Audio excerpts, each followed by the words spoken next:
Hello and welcome to News Cycle here on Global Television, coming to you live from the nation's capital, Abuja. I, Hamidi Khan Michael.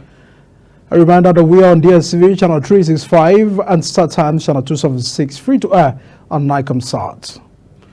And I will begin by informing you that Minister of Finance and Coordinating Minister of the Economy, Wale Edun, says Nigeria has saved $20 billion from petrol subsidy removal and the market-based pricing of the foreign exchange rate. Edun spoke at a ceremony held to mark the first 100 days in office of Esther Owasujak, head of Civil Service of the Federation in Abuja. Edun said the flows now returning into the government covers for further deployment to the aforementioned sectors. President Tinubu had announced removal of subsidy removal in May of last year. However, 3 months later, it has been reported that Tinubu was considering a temporary subsidy on petrol as crude oil prices and foreign exchange rates soared. President of the Senate, Godswill Akpabio, has advocated for a curriculum overhaul to boost skills acquisition and industrial development in Nigerian polytechnics. Akpabio spoke to a representative at the retreat for National Assembly members and rectors, chairman of Governing Council, and other stakeholders in Abuja about the potential of polytechnics in driving innovation and drawing inspiration from global success stories like China and Europe. He pledged to enhance polytechnic capacity with enabling laws for sustainable development in Nigeria. And now President Tinubu has arrived in Nigeria from Brazil, where he attended the G20 Leaders Summit. The president had attended the summit during which he endorsed the Global Alliance Against Hunger and Poverty. The Nigerian leader also held bilateral talks with the managing director of the International Monetary Fund, Kristalina Georgieva, who pressed reforms by President Tinubu. A delegation comprising the Minister of Foreign Affairs, Yusuf Toga, the Minister of Livestock Development, and the Culture and Creativity accompanied Tinubu to the summit. Governor of Edo State, Monday Okpebholo, has granted Oba of Benin, Oba Aware II, full of ownership right over returned stolen artifacts. A statement issued by Fred Itoa, Chief Press Secretary to the government, says the state government is revoking the concession of Oba Okanswa II Cultural Center, which was used as a motor park by the last administration. And now, meanwhile, Governor Monday Okpebholo of Edo State has constituted a 14-man state assets verification committee to probe the 8th-year tenure of his predecessor Godwin Obaseki. In a statement by the governor's chief press secretary, Fred Itoa, says the panel, headed by retired permanent secretary in the Federal Ministry of Agriculture and Food Security, Dr. Hannes Afolabi, would be inaugurated on November 26, 2024. It was says setting up a committee became imperative following the governor's initiative to set the Edo State on the path of development and accountable leadership. It further noted that despite repeated calls for a more holistic database of the assets and liabilities of the previous administration, the Godwin Obaseki-led government allegedly came up with very scantily and limited assets and liabilities of the state. Governors elected on the platform of the main opposition People's Democratic Party rose from the meeting with a strong advice for Umaru Damagum-led National Working Committee to call for the National Executive Committee meeting of the party latest by February. Since August, the National Working Committee has announced multiple postponements of the National Executive Committee and expected to discuss issues bedeviling the party and present a substantive national chairman of the party who will take over from Damagum and complete the tenure of the suspended Iyorchia Ayu. In April, the National Executive Committee was set up for August 15 but was postponed to October 24 rather, and then later rescheduled for November 28 before it was indefinitely postponed. Governor Bala Mohammed of Bauchi State, who is also the chairman of the forum, says it is aware of the concerns of Nigerians and the PDP founding fathers, elders and members of the party of seeming divisions within its ranks and files. The Northern Elders Forum has rejected the tax reform bill proposed by President Tinubu-led executive, calling it a policy conceived in the bad faith and warning that it threatens national cohesion. The group criticized the manner of its implementation, alleging that key stakeholders, including members of the National Economic Council, were sidelined during the process. And our convener of the forum, Professor Ango Abdullahi, in a communique after the forum's board of trustees' second biannual meeting in Abuja, warned against dubious policies that could further marginalize the North resource potential. The forum lauded the Northern State Governors Forum and the Northern Nigeria Council of Traditional Rulers for opposing the bill, describing the stance as patriotic, while urging Northern politicians in the National Assembly to speak out against it. President Bola Tinubu has written to the Senate seeking confirmation of Lieutenant General Olufemi Oloyede's appointment as the substantive chief of army staff. This was contained in the statement by the special advisor to the president on information and strategy, Bayo Ananuga.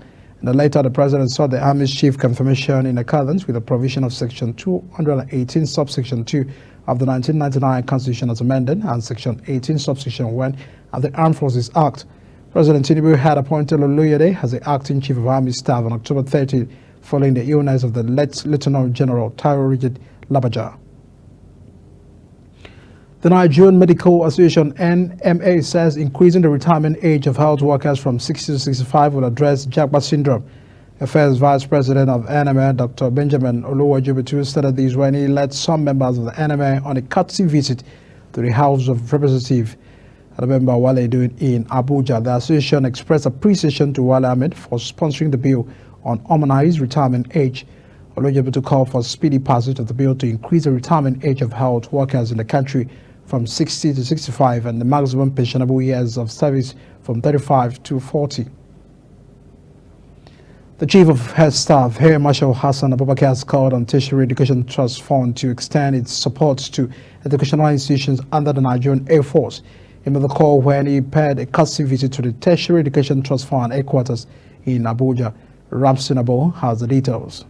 The Chief of Air Staff, Air Marshal Hassan Abubakar, also commended the Executive Secretary of TED Fund, Aksoni Echonu, for his strategic initiatives, particularly the increase in the Education Trust Fund from 2.5% to 3%. He noted that his boost has significantly enhanced funding for infrastructure, research, and faculty development across Nigeria's tertiary institutions. The TED Fund has been instrumental in advancing AFIT's mission by sponsoring institution-based research projects. Notably, the Center for Innovation and Research, guided by a subcommittee of his board, identified 10 research projects that have been sponsored through TED Fund's intervention. Additionally, TED Fund has generously funded the construction of critical infrastructure within the institute, further enhancing its capacity to deliver its mandate. Furthermore, the fund provides annual interventions across multiple areas, including ICT development, library enhancement, entrepreneurship, and staff training and career enhancement. Additionally, TED Fund has supported capacity building by sponsoring AFIT staff to attend conferences both within Nigeria and internationally. We are therefore indeed very, very grateful to TED Fund. In response, TED Fund Executive Secretary Aksoni Echonu acknowledged the Air Force active participation in the recent National Research Fair and exhibition. He assured the Air Marshal that his request would be relayed to the Board of Trustees for consideration. Express our profound appreciation to the Armed Forces, including the Nigerian Air Force, for your support, for your loyalty and sacrifice in keeping us safe and in supporting Mr. President to guarantee security across the length and breadth of this country. We are indeed very proud of your exploits, particularly we are following what is happening in the Northwest. And we believe that with this concerted efforts, tranquility, peace, and security will be restored to enable us to focus more. The visit concluded on a positive note, with both parties reaffirming their commitment to advancing education in Nigeria. Ramsey Enoch Agbo reporting for Global Television. Now, the Nigeria Labour Congress Yobe State chapter has described a circular circulating on social media platforms urging Yobe State civil servants to initiate a statewide strike as entirely false and unfounded. In a statement signed by the state chairman of the NLC, Mokhtar Tabutu, noted that the joint committee comprising representatives from the government and the NLC has successfully concluded negotiations on the new minimum wage. According to the statement, the report has been submitted to Governor Mai Mala Buni for review and approval.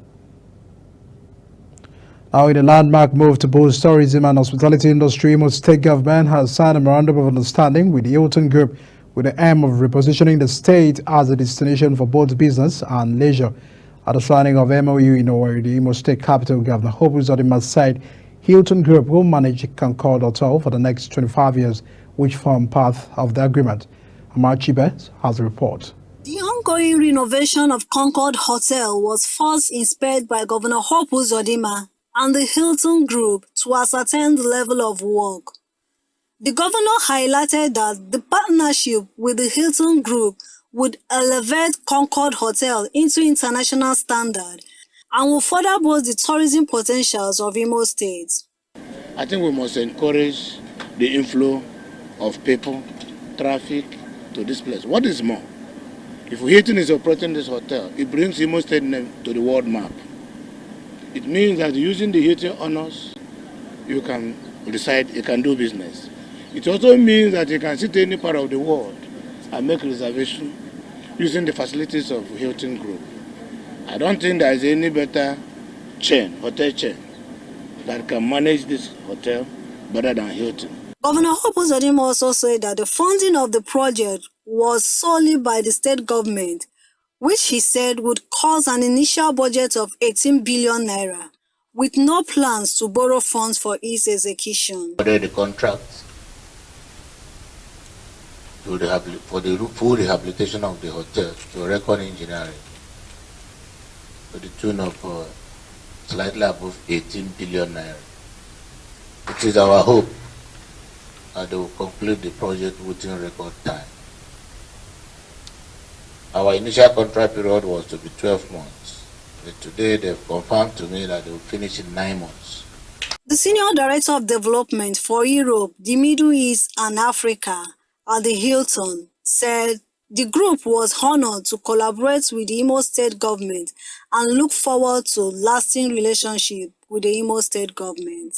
It's an honor to be able to have this opportunity to bring our world-renowned brand to Owerri. We are very much looking forward to a long-lasting, successful business relationship. Thank you. We're honored. The event culminated in signing of the Memorandum of Understanding at the Government House, marking a significant milestone for the project. It is hoped that this new development will put Concord Hotel on track to becoming a world-class facility, reinforcing Imo State's position as a hub for tourism and hospitality in Nigeria. From Owerri, Amarachi Ibe, reporting for Global TV News. Now, Islamic morality police in the northern Nigeria's city of Kano had to resume their crackdown on betting shops after a Supreme Court ruling on gambling. The Nigerian Supreme Court had quashed in 2005 law that established a National Lottery Commission and legalized sports betting and gambling, ruling that gambling regulation is a matter for state government. Abbas Sufi, the Director General of Hizbra in Kano State, one of the 12 dominantly Muslim Nigerian states in which Islamic Sharia is used alongside federal law, has said that the Hizbra will resume clampdown on betting shops with renewed determination since betting is illegal under Kano State Sharia law. And now the federal government says it is taking comprehensive steps to end insecurity in the southeast region. The Minister of Defense, Mohammed Badagry, disclosed this in Imo State Government House when he paid a courtesy visit to Governor Hope Uzodinma. Our correspondent Zamarachi Bed completes the report. The visit came shortly after a high-level security meeting held in Enugu, where leaders discussed strategies to address regional security challenges. The Minister of Defense, Mohammed Badru Abubakar, said, "We had meeting with his support in Enugu with all the security stakeholders, that is the youth group, the chiefs and the CSOs, all from the southeast, and we have robust discussions, and they have contributed very well on how we can improve security in the southeast." Addressing pressmen after the visit, Imo State Governor Hope Uzodinma said, with the latest development, insecurity would be minimized in the zone. I think we are coming almost to the end of the tunnel, and we will soon see light. The thing about insurgency, kidnapping, and all manner of criminalities in the southeast will soon become a thing of the past. As for the Uletide, our people, the security agencies here, they are prepared and are well equipped. On his part, the General Officer commanding 82 Division Enugu, Major General Hassan Dada, called on the misled youths in the southeast to give up their arms and embrace peace. We make sure that the youth are just the way it took place last year, that it will be without crime or minimal level of crime within this festive period. And for all the youths think that have been misled one way or the other with the latest development, they should please come forward, give up their arms and allow peace to reign in the land. And we are there to support them. We will engage them and see how they can be useful to their own lives and make the society grow. The visit by the Defense Minister signals renowned efforts to tackle insecurity in the southeast, as residents hope that this engagement will yield lasting peace and improve safety. From Government House, Owerri, Amarachi Ibe, reporting for Global TV News. You're watching the news cycle here on Global Television, coming to you live from the nation's capital, Abuja. When this cycle returns, the Air Chief says Sudan in danger of becoming a failed state. We'll bring details of these as well as foreign and sports stories after this short break. Please stay with us.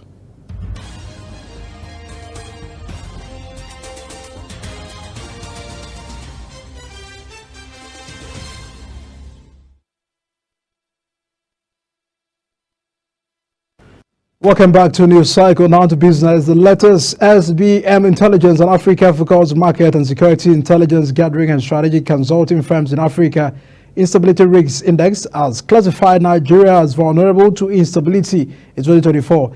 This marks a downgrade from its stable status in 2023, driven by economic challenges linked to the government policies. And our Nigeria dropped 6 points this year, scoring 45 compared with 39 in 2023. Higher score in the risks index means a higher level of political risks to the business.